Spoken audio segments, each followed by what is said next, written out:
날씨가 엄청나게 덥죠. 그래도 이제 지나갈 겁니다. 조금만 참으면 지나갈 거예요. 잘 인내하시고, 항상 우리가 신앙이라는 것은 초점을 맞추는 거예요. 하나님께 초점을 맞추는 거예요.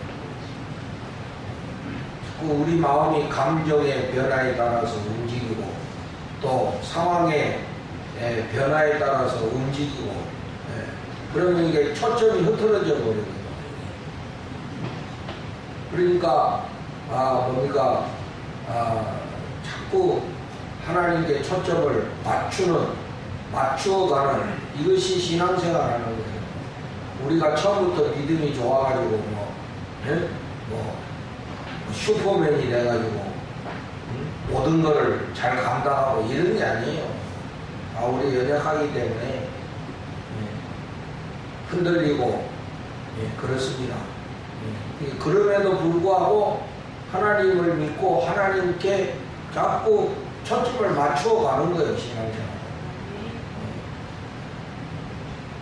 항상 그렇게 순간순간 해 나가시면은 하나님께서 우리를 승리하게 하시고 인도해 주실 줄로 믿습니다. 오늘 읽은 이 에베소서는 바울 사도께서 보내는 편지입니다. 그리고 오늘 읽은 본문의 말씀은 중보기도문이에요. 중보기도문.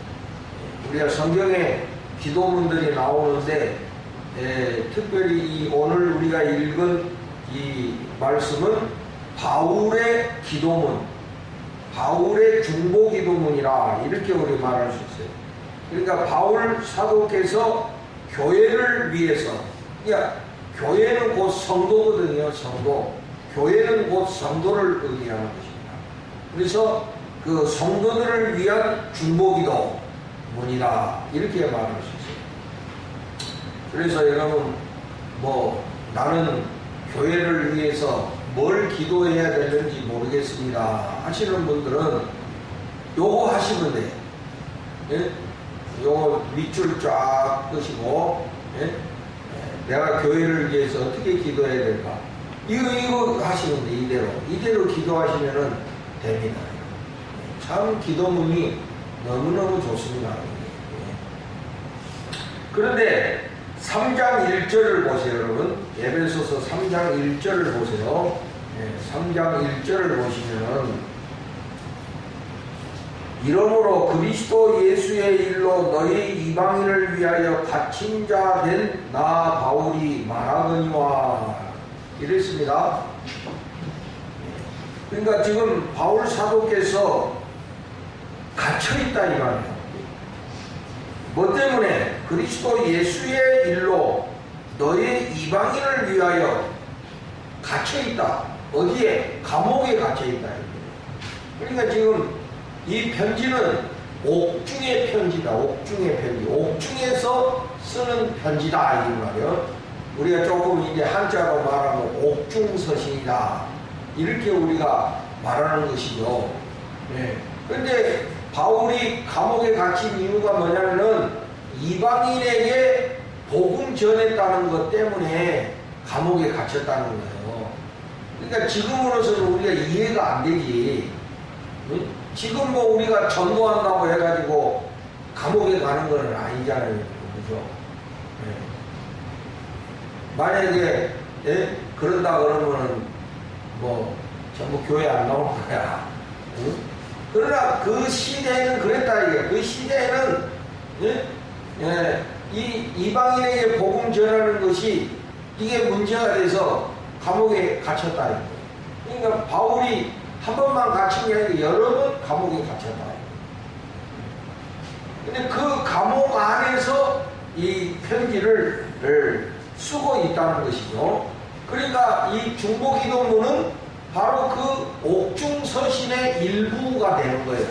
그러니까 감옥에서 편지를 쓰면서 그 편지 가운데 성도를 위한 중보기도문을 기록했다, 이런 뜻이 되는 것입니다. 그러니까 여러분, 이 사람의 몸은 가둬놓을 수 있지만은 사람의 영은 가둘 수가 없어. 그러니까 바울의 몸은 감옥에 있지만은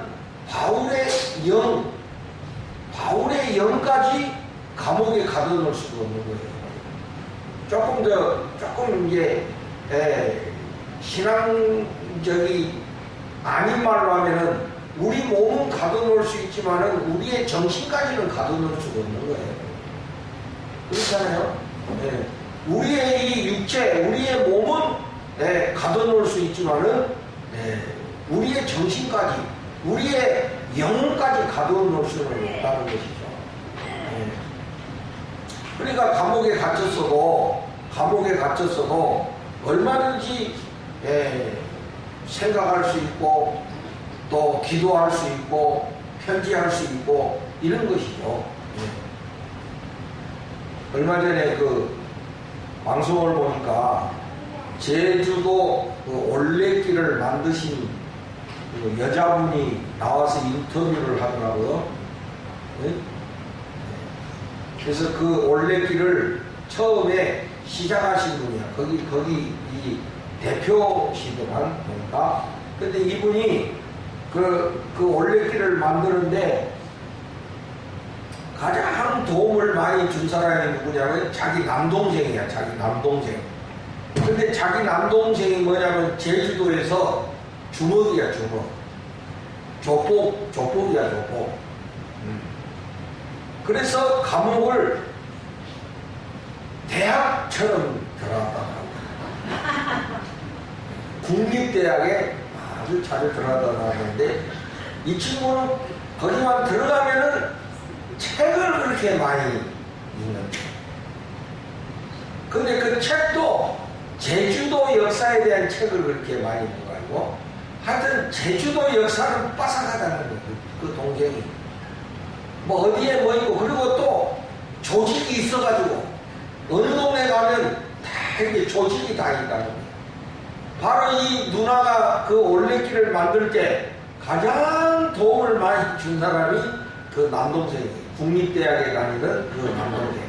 하여튼 제주도 역사를 누구보다 잘 알고 또 어느 동네를 가든 형님 동생하는 이 조직들이 다 있어가지고, 그 올레길 우리가 가봤지만은 어떤 경우에는 남의 집 마당을 이렇게 지나가야 되거든. 또 남의 집 그 밭을 지나가야 되는데 어렵지 않게 다 해결이 돼. 그 남동생이 조직을 이용해가지고 다 이렇게 해결해. 그런데 여러분, 감옥에 국립대학에 들어가 있어도요, 몸은 가둬놓을 수 있지만은 사람의 정신은 가둬놓을 수가 없어. 그래서 성경에도 그랬죠. 우리의 몸을 가둘 수 있는 그런 권력을 무서워하지 말고 우리의 생명을 좌우하는 하나님을 두려워하라. 그랬잖아요. 그러니까 바울이 복음 전하는 것 때문에 감옥에 들어가 있었지만은 그의 영혼까지 가둬놓을 수 있는 거예요. 그러니까 바울은 감옥에 있으면서도 불구하고 늘 교회를 생각하고 성도들을 생각하고 편지를 쓰고 편지를 통해서 저들을 위로하고 격려하고 어떨 때는 편지를 통해서 책망도 하고 이런 일을 했다 이 말이에요. 그러니까 다시 말하면은 바울의 그게 목회 방법이었어. 그게 바울은 여러 지역의 교회를 개척하고 또 여러 지역을 다니신 분이거든. 한 곳에 이렇게 머물러서 목회하시는 것이 아니라 여러 지역을 다니면서 교회를 개척하고 또 어느 정도 또 목회하다가 또 다른 곳으로 이동하고 이런 사역을 하신 분이기 때문에 편지를 자주 사용했어요. 편지를. 요새 같으면 무슨 이런 SNS를 이용해가지고 그 성도들에게 어떨 때는 교훈도 하시고 어떨 때는 위로도 하시고 격려도 하시고 이렇게 했다. 근데 요새 내가 보면은 그 SNS도 우리가 잘 해야 되겠더라고. 너무 진실성이 없는, 진심이 없는 이런 것들도 많아요. 또 장난치고, 욕하고, 빈정대고, 이런 그 부정적인 측면도 있어요. 그러나 또 긍정적인 면도 있어요. 그래서 우리 교회에도 이제 밴드가 있잖아요. 밴드. 거기에 제가 이제 말씀도 올리고, 뭐 설교 영상도 올리고 그러는데, 잘 활용하시기를 바래요. 형식적으로 하지 말고, 신앙에 도움이 되도록. 제일 활용을 잘 하시는 분이 우리 이양호 권사님. 거기다 꼭 댓글을 써요. 이렇게 하겠습니다. 저렇게 하겠습니다. 참 훌륭하신 분이에요. 그러니까 전철 타고 가면서 읽는다는 거거든요. 설교 읽고 거기에서 감동받은 걸 그렇게 하겠습니다. 저렇게 하겠습니다. 그러니까 참 감사하고 훌륭하신 분. 다른 분들도 다 훌륭하시지만 네? 그래서 그 밴드의 이양에 있는 거를 잘 활용하셔가지고요. 또 어떤 데는 보면은 괜히 쓸데없는 것만 잔뜩 올려가지고 막 이상한 거나 올려가지고 그러면 막 우리 영적인 삶에 전혀 도움이 안 돼. 그러니까 바울 선생님은 그 시대의 편지로, 손편지로 이걸 잘 활용하신 그런 분이시죠. 그러니까 뭐 비록 감옥에 있지만은 얼마든지 사역을 하시는 그런 활동을 하셨다. 그런데 편지도 한계가 있어. 편지를 쓰잖아요. 그러면 그 당시에는 사람을 통해서 보내야 되거든요. 그러니 이게 가는데 시간, 이 전달되는 시간, 그러니까 오늘처럼 오늘 보내면 내일 들어가는 것이 아니라 어떤 경우에는 보름, 한 달, 이래 걸려야 돼. 왜냐하면 사람이 가서 전해줘야 되는 거니까 그런 그 제약이 있어요. 그런데 시간과 공간의 제약을 안 받는 것이 있어. 뭘까요? 응? 뭘까요, 여러분? 시간과 공간에 전혀 제약을 안 받고 할 수 있는 사역이 있어. 그게 뭘까요? 응? 기도죠, 기도. 아멘. 기도다, 이게 기도. 그러니까 이 기도는 시간의 제약도 안 받고 공간의 제약도 안 받아. 이거는 어디서든지 할 수 있는 게 기도야. 그러면서도 이 기도는 능력이 되는 것이거든. 믿습니까? 그러니까 내가 지금 여기에서 전 세계를 위해서 기도할 수 있고, 저 멀리 있는 우리 가족들과 또 친구들을 위해서 기도할 수 있고, 군대 가 있는 아들을 위해서 기도할 수도 있고, 이 아들 군대 보내신 분들은 새벽 기도 나와야 돼. 아들이 지금 군대 가 있는데 어떻게 새벽에 잠을 자나? 새벽에 나와서 기도해야 돼. 아들 나와서. 아들 나오면서. 아들 위해서 기도해야 돼. 다른 게 없어. 그러니까 기도는 시간과 공간의 제약을 안 받아. 그러니까 바울 선생님은 그런 기도를 통해서 비록 감옥에 갇혀 있지만은 변함없이 교회를 위해서 기도하시고 성도를 위해서 기도하시고. 할렐루야. 그래서 이제 오늘 바로 이 본문이 바로 그 성도들을 위한 기도문이에요. 자, 그러면 우리 그 기도문을 한번 우리가 살펴봅시다. 여러 가지 말이 있는데 내가 몇 개만 정리를 해봤어요. 첫째, 성도들의 속사람이 강건하기를 위해서 기도했습니다. 성도들이 속사람이 강건해지도록 기도했다. 그럼 이 속사람이 뭐냐? 속사람. 예? 바울 선생님이 가끔 뭐 속사람, 겉사람 이렇게 표현을 했는데, 이 쉽게 말하면 겉사람은 우리 외모로 보이는 이런 모습이고, 속사람은 우리 내면의 자아를 말하는 거예요. 우리 내면. 응? 여러분, 우리가 뭐 어떤 사람 보면은 겉으로는 굉장히 강한 것 같아요. 아주 씩씩한 것 같고, 그런데 내면이 약하신 분이 있어요. 그 조금만 좀 반대에 딱 부딪혀버리면 쉽게 무너져 버리는 사람이 있어요. 응? 이게 속사람이 약해서 그래. 뭐 겉으로는 굉장히 자신감이 충만하고, 겉으로 볼 때는 굉장히 강한 것 같은데, 속사람이 약한 사람이 있어요. 조금만 하면 눈물 찔찔 흘리고. 근데 겉으로는 강하게 보이지만 사실 속사람은 약하다는 거거든. 응? 근데 또 이런 사람이 있어. 어떤 사람은 겉으로 볼 때는 아주 약한 것 같은데 쉽게 안 무너지는 사람이 있어. 그러니까 우리 신앙 생활하는 우리 성도들은요, 속이 강해야 됩니다. 이 세상에 나가서 믿음으로 승리하려면은 속사람이 건강해야 돼. 속사람이 강건해야지 우리가 이겨내지, 속사람이 이겨내지 못하면은 우리가 이 세상을 믿음으로 살아갈 수도 없을 뿐더러 믿음으로 승리할 수도 없어요. 얼마나 반대에 많이 부딪히는데, 응? 뭐 이 세상이 여러분 내가 믿음대로 살도록 내버려 둡니까? 응? 전부 믿음하고는 반대되는 것이 세상인데, 응? 그러니까 속사람이 강건하지 못하면은 이 세상 속에서 믿음으로 살아갈 수가 없어. 여러분, 내가 늘 말씀드리지만 여러분들의 현장은 교회가 아니라 세상입니다. 세상에 나가서 승리하셔야 됩니다. 교회 와서는 배우고 또 서로 사랑하고 또 서로 힘을 얻고, 이게 교회고, 교회 와서 승리하려고 하면 안 돼. 세상에 나가서 승리해야 돼. 아멘. 세상에 나가서 승리하셔야 돼.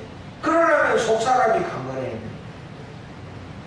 속사람이 강건하지 못하면은 조그만한 반대, 조그만한 그 장애물에만 걸려도 쉽게 넘어져 버리고 믿음 포기해버린다 이거야. 쉽게 무너져 버린다. 그러니까 속사람이 강건해지기를 위해서 기도하고 있어. 그러면 어떻게 해야 속사람이 강건해지냐? 응? 뭐 돌을 닦아? 응? 오늘 말씀으로 보면은 하나님이 능력을 주시야 돼. 하나님이 우리의 속사람이 강건해지도록 능력을 주셔야 돼. 그러니까 구해야지. 하나님, 우리 성도들의 속사람이 강건하게 하옵소서, 강건하게 하옵소서 하고 이렇게 기도를 해야 한다. 응? 하나님이 능력을 주셔야 돼요. 그러니까 여러분, 제가 늘 기도하는 거예요. 저는 그렇게 기도합니다. 우리 성도 한 사람 한 사람을 믿음으로 세워주시고, 믿음으로 승리하게 하시고, 믿음으로 축복받게 하옵소서. 저는 그렇게 기도합니다. 성도 한 사람 한 사람 믿음으로 세워주시고, 믿음으로 살게 하시고, 믿음으로 축복받게 하옵소서.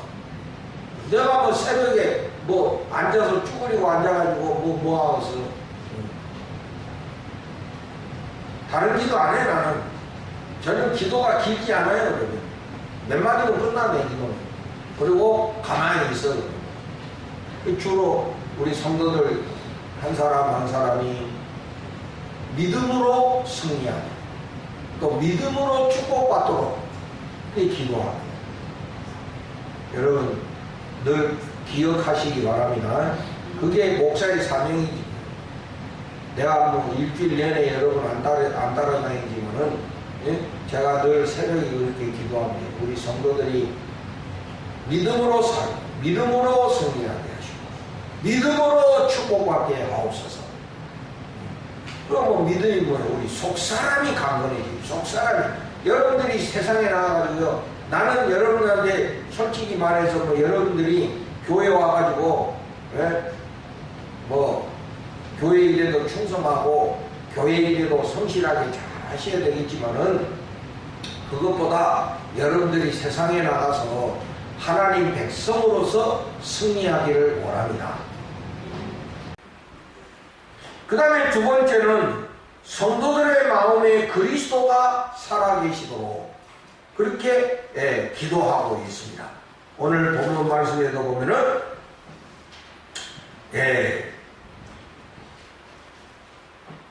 믿음으로 말미암아 그리스도께서 너희 마음에 계시게 하시었고, 그러니까 우리들 마음에 그리스도가 늘 살아계시도록 내 마음이 그리스도가 주인이 되시도록, 응? 그렇게 지금 기도하고 계시는 거거든요. 그래서 어떻게 그러면 그리스도가 내 마음의 주인이 되시느냐? 믿음으로. 여러분들이 자꾸 믿음으로 고백하시고 믿음으로 확신해야 돼. 예수님이 내 마음의 주인이시다. 할렐루야. 한번 따라서 해봅시다. 예수님이 내 마음의 주인이시다. 예수님이 내 마음의 주인이시다. 예수님이 내 마음의 주인이시다. 믿으십니까? 네, 그걸 자꾸 믿음으로 고백하고 믿음으로 확신하고, 응? 그래서 제가 그리스도 내 마음의 집이라는 영상을 내가 밴드에 올려놨어. 나중에 가서 한 8분짜리 만화로 돼 있는데 꼭 보시면 돼요. 그리스도 내 마음의 집. 그러니까 우리가 그리스도인이라는 게 뭡니까? 마음의 주인이 예수 그리스도이시다는 거거든. 응? 내 마음의 주인이 예수님이 되시는 거거든. 성도가 그렇게 살아야 돼요. 여러분 우리가 요한계시록 3장 20절을 찾아보세요. 여러분. 요한계시록 3장 20절.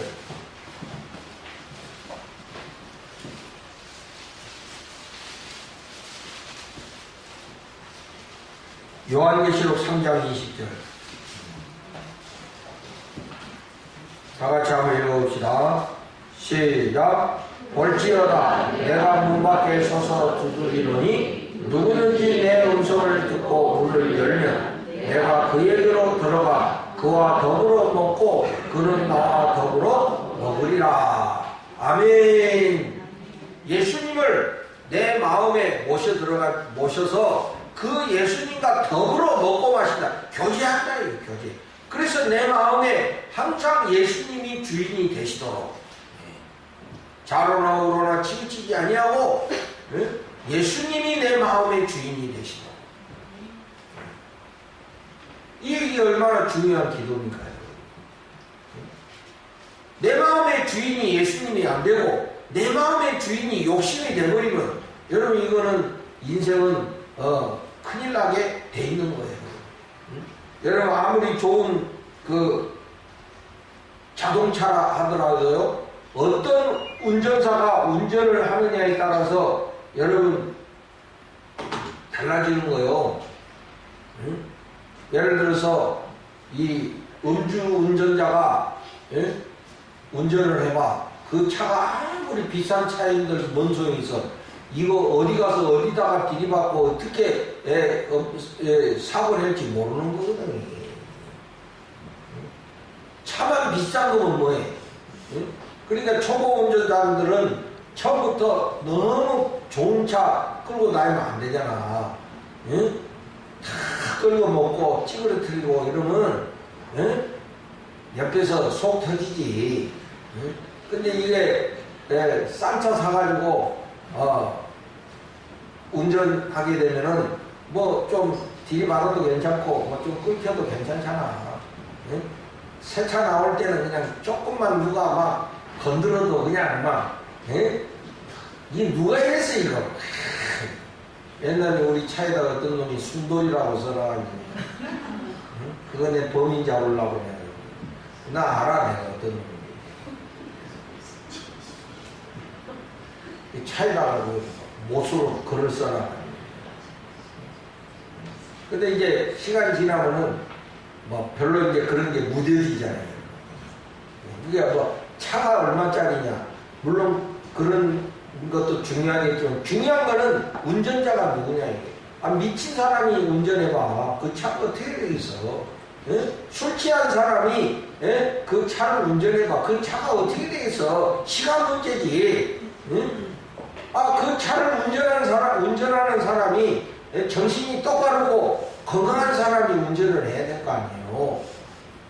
마찬가지로 내 인생을 누가 운전하느냐가 이게 중요한 거 아니에요. 여러분, 욕심은 믿을 수가 없는 거거든. 우리 인간의 욕심이라는 거는 마치 이게 미친 놈하고 똑같아. 어떻게 춤을 추는지 몰라. 예? 근데 그 욕심의 주인이 되게 해봐. 그 인생은 시간 문제예요, 여러분. 시간 문제. 그 인생 망하는 거는 시간 문제예요, 여러분. 예?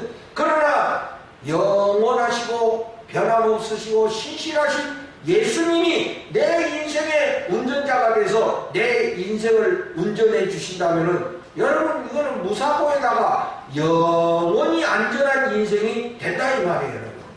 그러니까 늘 예수님이 내 마음의 주인이 되시도록 기도해야 된다는 것이죠. 그 다음에 세 번째는요, 그리스도의 사랑을 알아가기를 기도하는 겁니다.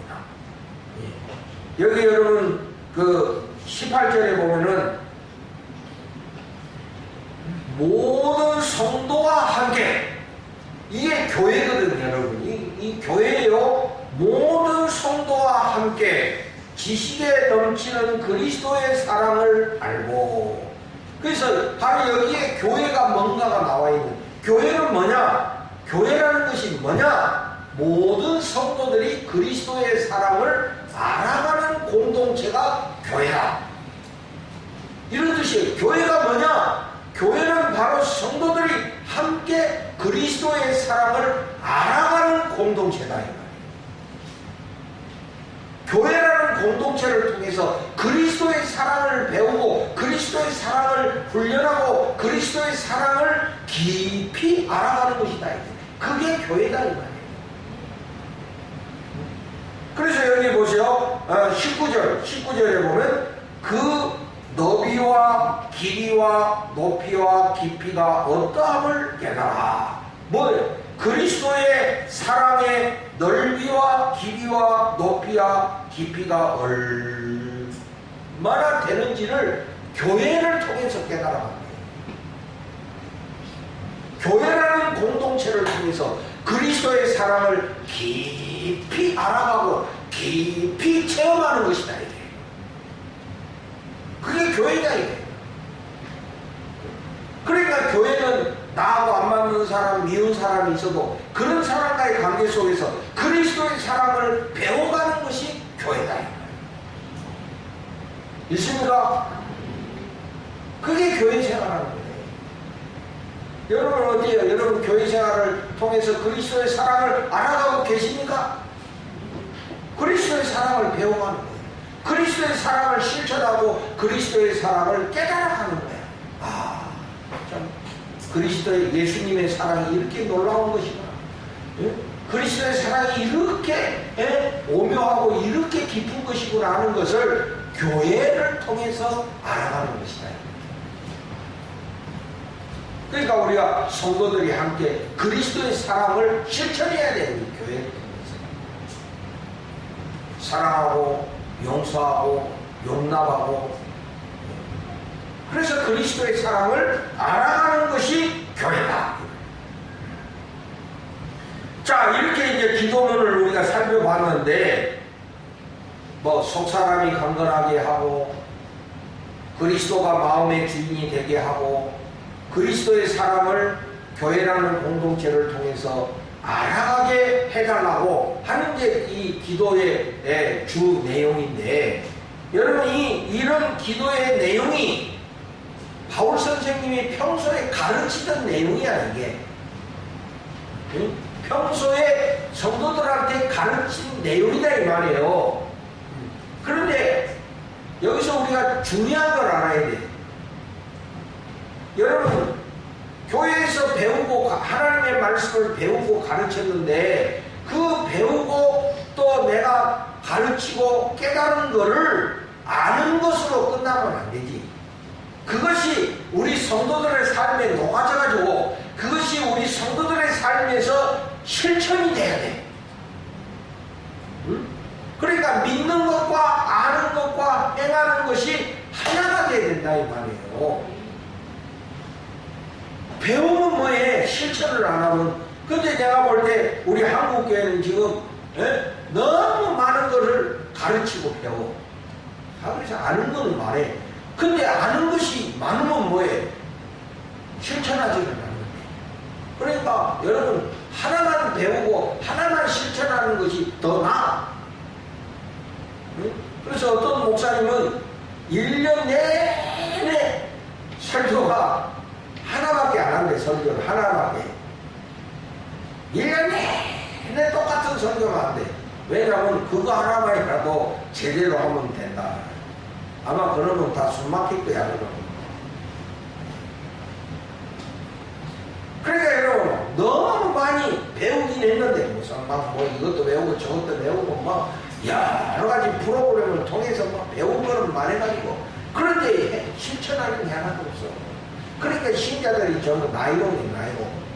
아는 거는 많은데 입 벌리면 굉장히 유식하고 뭐 아는 거는 많은데 그래서 그 옥하는 돌아가신 옥하는 목사님이 제자훈련에 대가신데 그분이 나중에 후회한 게 그거야. 성도들을 열심히 제자훈련 시켰는데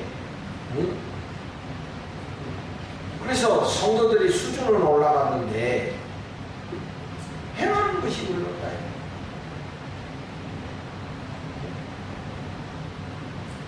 우리가 배운 것을 그것이 우리들의 삶에 녹아져가지고 그것이 우리 삶 속에서 실현이 돼야 되는 것이거든. 그러니까 교육만 해가지고는 안 돼. 교육은 반드시 기도가 따라야 되는 거예요. 교회에서는. 그래서 하나님 이 말씀을 듣고 배우는 성도들이 그것을 그 삶 속에서 실천할 수 있도록 기도해야 된다는 거예요. 그래서 기도는 반드시 있어야 되는 거예요. 성도들을 위한 중보기도의 내용이 그거예요. 하나님 우리 성도들이 오늘도 들은 말씀을 그냥 듣는 것으로 끝나지 말게 하시고 그것이 우리 성도들의 삶에 녹아져서 성도들의 삶에서 실천이 되게 하시고 그것이 그 삶 속에서 열매가 되게 하옵소서. 이렇게 반드시 기도가 있어야 된다는 거예요. 그래서 교육과 기도는 이게 같이 행해져야 돼요. 바로 바울 선생님은 이 원리를 알았기 때문에 평소에 자기가 가르친 내용이지만은 그것이 우리 모든 성도들의 삶 속에서 녹아지고 성도들의 삶에서 실현이 되기 위해서 지금 기도하고 있다는 거예요. 그래서 여러분도 이걸 우리가 실천해야 합니다. 물론 목사님 저도 기도해야 돼요. 여러분들도 기도하셔야 됩니다. 하나님, 내가 오늘 들은 말씀, 깨달은 말씀, 아는 대로만 끝나지 말게 하시고 깨닫는 대로만 끝나지 말게 하시고 이것이 내 삶 속에서 구체화되게 하시고 내 삶 속에서 실천이 되게 하옵소서. 이렇게 기도하셔야 됩니다. 그래서 내 실제 생활 속에서 그렇게 사는 게 중요한 거예요. 알기만 하면 뭐해? 아는데요. 그거 아는데 뭐 어떻게 한다고 하는 거예요. 그러니까 교회 오래 다니는 사람들이 이게 병이에요. 내가 알고 있는데 그걸 알고 있는데 어떻게 하라는 거야. 그것이 행하고 내 삶 속에서 구체화가 돼야 되는데 알고만 있으면 뭐예요. 알고만 있으면. 하나라도 실천을 해야 될까? 하나라도 실천을 해야지. 아는 대로만 끝나면 안 된다니까요. 행하고 실천해야 돼. 그러니까 그렇게 하기 위해서는 우리가 중보기도가 필요하다. 기도의 능력이 필요하다. 하나님 이 아는 대로만 끝나지 말게 하시고 그것이 내 삶 속에서 이루어지게 하시고 그것이 실천이 되게 하옵소서 라고 기도해야 된다 이거예요. 그래서 성령이 여러분들을 도우셔가지고 여러분들의 삶 속에서 그 성경의 진리들, 성경의 가르침들이 구체화될 수 있도록 이렇게 우리가 기도해야 되는 거예요. 어제 제가 그 부산에 우리 조카 결혼식이 있어서 갔는데 처조카 거기는 또 천주교라 내가 어제 성당 가서 뭐 혼배 성사에 참여했네. 혼배 성사 결혼식 한 1시간 이상 되더만 또 배고픈 날은 큰일 나거든. 일어났다 앉았다 그 의식은 굉장히 또 엄숙하고 그러더라고. 의식은 아주 그리고 그 성가대 찬양이 그렇게 아름다울 수 없어. 응? 그리고 뭐 이렇게 여러 가지 했는데 한마디로 말하면 그런데 의식은 좋으나 감동이 안 되더라고. 내가 보니까 이게 뭐가 감동이 와야 되는데 너무 의식 중심이다 보니까 형식적인 이렇게 감동이 없다 이런 생각이 뭐 우리 조카 결혼식인데 내가 비판하면 안 되니까 하여튼 그런 의식의 형식의 약점이 있더라고 보니까. 여러분 우리 신앙이요 그런 의식에 참여하는 것으로만 끝나면 안 돼요. 실제 삶 속에서 이루어져야 돼. 교회 와가지고 뭐 성찬에 참여하고 예배에 참여하는 걸로만 끝나면 뭐예요? 여러분 가정에서, 여러분 직장에서, 여러분 실제 생활 속에서 말씀을 실천하고 말씀대로 행하고 말씀대로 살아야지 되는 겁니다. 응? 그 예배 의식에만 참여하면 뭐예요? 응? 여러분이 이 시간에 와가지고 앉았다 가는 걸로만 끝나는 게 아니라 오늘 깨달은 말씀, 배운 말씀을 여러분 삶 속에 가서 실천하셔야 돼. 그게 여러분 삶 속에서 구체화되고 삶 속에서 녹아져서 삶으로 표현이 되고 삶 속에서 열매를 맺어야 된다 이 말이거든. 그러기 위해서는 반드시 기도가 있어야 되는 거예요. 기도가 있어야 돼. 기도가 있어야 열매를 맺는 거예요. 기도를 해야 성령이 역사하셔서 우리들의 삶이 열매를 맺는 것이지 그냥 가르치는 것으로 아는 것으로만 끝내서는 안 된다. 그러니까 바울 선생님은 이 원리를 알기 때문에 성도들을 위한 중보기도를 이렇게 여기에다가 기록해 놓으신 거예요. 이 내용이 평소에 가르치던 내용들이거든. 근데 그 평소에 가르치던 내용들이 성도들의 삶 속에서 구체화될 수 있도록 기도해라 이 소리예요. 그래서 그 기도를 통해서 믿는 것과 아는 것과 행하는 것이 하나가 되어야 된다. 사랑하는 우리 시민교회 성도님들은 배운 성경의 진리를 실천하고 행하고 여러분이 믿고 있는 것, 여러분들이 알고 있는 것이 곧 행하는 것과 하나가 돼서 여러분들의 삶 속에서 그 말씀의 열매들이 맺어지고 또 그 말씀의 축복을 받는 여러분들이 되시길 바라요. 이 인생의 축복은요, 인생을 살아가면서 나타나는 거야. 대박이 아니야. 여러분 축복을 대박으로 생각하지 마세요. 기도 한번 했더니 하나님이 대박을 터뜨려 이런 거 없어. 그런데 속지 마. 그거 거짓말이야. 사람은 무엇을 심든지 심는 대로 거두리라. 그래서 열매가 점점 시간이 가면서 맺어지는 것이지 이게 갑자기 한순간에 대박 터지는 거는 이거 거짓말이에요. 이거 속는 거야 사람들이.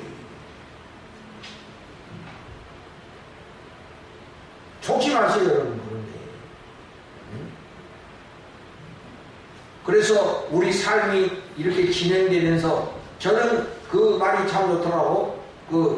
우리가 늙어가는 것이 아니라 익어가는 것입니다. 이런 말이 있어요. 이게 유행어 가사야. 유행가 가사에도 이게 은혜가 되는 가사들이 있어. 예? 우리가 늙어가는 것이 아니라 익어가는 것이래. 예? 그러면 이게 잘 익어지면요, 결정적인 순간에 탁 떨어져. 이게 멋있는 거거든, 이게. 예? 그래, 여러분, 우리 인생이 익어가는 거야. 잘 익어가야 돼. 설익는 인생이 아니라 잘 익어가야 돼. 그게 축복이야.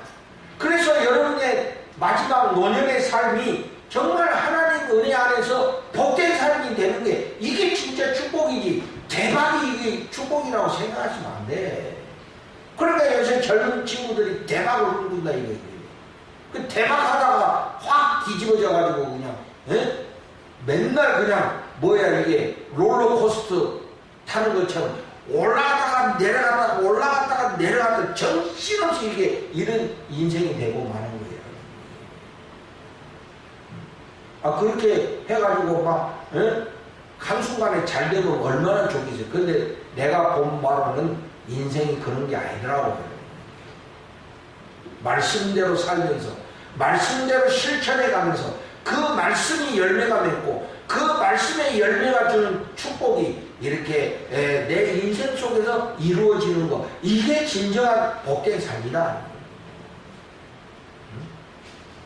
그래서 오늘 말씀대로 우리의 믿는 것과 아는 것과 행하는 것이 하나 돼서 열매 맺는 그런 여러분들의 삶이 되시기를 주님의 이름으로 축복을 드립니다.